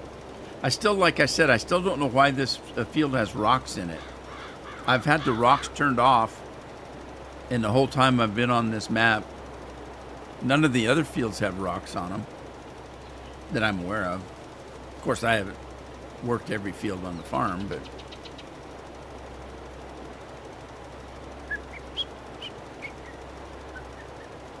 we have a bright and sunny day today. Isn't that fun? It's cold. I don't know what the temperature is, and I got Alexa turned down.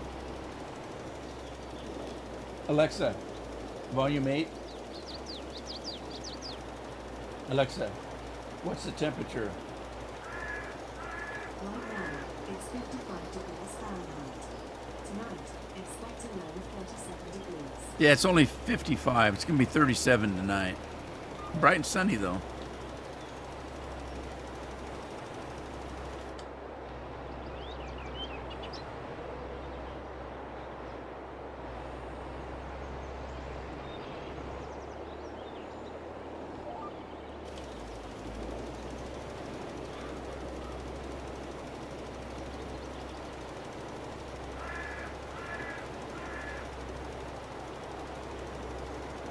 If I start looking like my dog, yeah.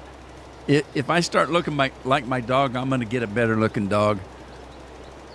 Maybe that'll help me. If I buy a really cute, good looking dog, maybe I'll change into that. I could be a shaggy dog. I'd be better off going as a sheep. I have a pet sheep. I'm trying to get my camera to work. My camera's supposed to follow me, but it wasn't following me. I think it's hooked on the chair, maybe. Because, see, as soon as I move, it moves. That's fun. I'm having fun with the camera. If you start looking like your dog. Well, what do you look like, Lori? What kind of dog do you have? Just tell us what kind of dog you have, and then we'll know what you look like.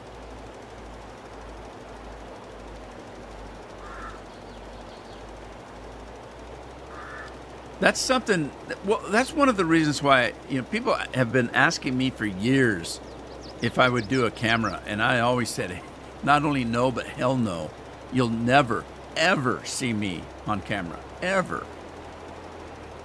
And then now look, but it's like that. The old, like, I've had people that I worked with on the telephone for 10 years, and you get an idea from their voice what they look like, right? And then when you meet them in real life, you think, oh my God, that's not what I thought they looked like. Not even close. The one woman in particular, she was always flirting with me, right? And she had this real young, flirty voice, kind of soft and always joking around, telling jokes and make me laugh and stuff. And I worked with her on the phone for about 5-10 years, I don't know. And when I finally met her, she's about 80 damn years old. Weighed about 300 pounds. I'm joking, but she didn't look like what I thought by a long shot. And I'm sure I probably didn't look like what she thought either.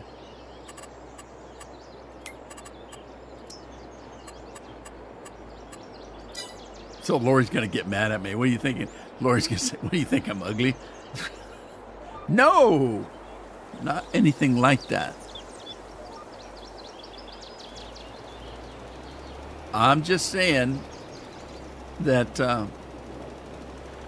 you can't tell what a person looks like by listening to them.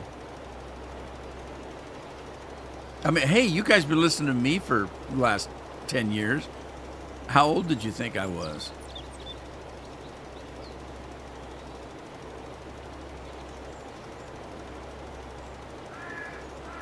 I think I just saw somebody walk through the yard. Maybe it was Addie already, but it's a little early for her.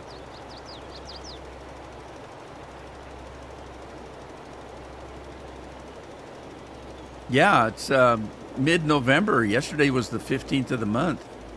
Mid-November, and this is the first week that we've had any kind of heat on in the house at all, because it's getting in the 30s at night, which is cold. I mean, you get down in the 30s for here. That's Fahrenheit. 32 is freezing. So if it's 35, 36, that's colder than a refrigerator by a long shot.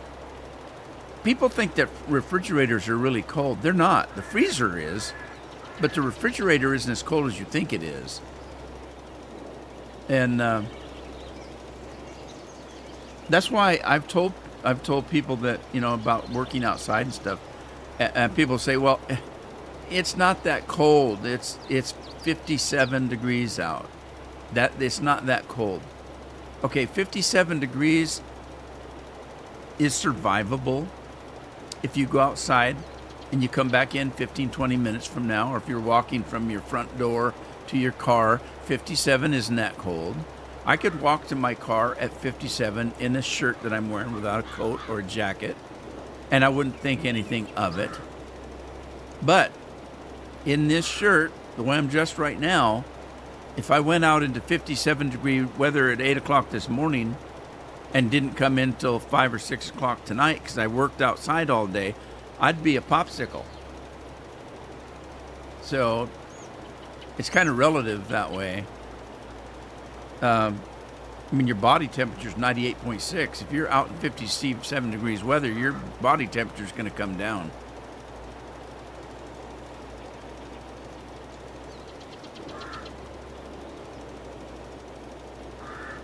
Were you pretty close, Lori? Well, hey, for one thing, the top hat picture is me. Oh, it's Carol. I saw Carol in the front yard. She's picking up dog shit. All right. I didn't know she was home. Anyway, yeah, that the picture in the top hat, it is me. I'm just heavier and older. And I can't remember. Did I have a beard in that? I've always had a beard. I had a beard when I got out of high school.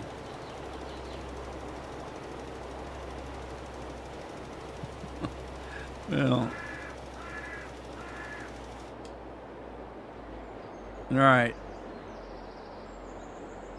What's he looking up? I missed something. Something went over his head. Well, it's after 3:00, everybody. Mainly I came on today just to tell you where I've been because I didn't want you to think that I kicked the bucket and didn't tell anybody. I've actually been thinking about doing a video for somebody to put up after I'm gone. I don't know what I'd say. Bye. I'm not here anymore. Anyway, I didn't mean to bring everybody down today. I thought it was only fair that you knew why I haven't been on this week. And so anyway, I had fun. Thanks for cheering me up, everybody. I'm going to call it a day before my company gets here to pick up Addie. I had a beard when he was born. I probably did. Anyway, thanks for keeping me company. Andy, I got you in my prayers, buddy. Sorry to hear about your loss. And for the rest of you, I got all you in my hearts too. So for whatever, if you're having a bad time, I'm thinking about you. If you're not, I'm still thinking about you. Hopefully I'll see you again before Thanksgiving. But thanks for being here. Take care of yourselves. Take care of your families. Be safe and be well. And I'll see you next time.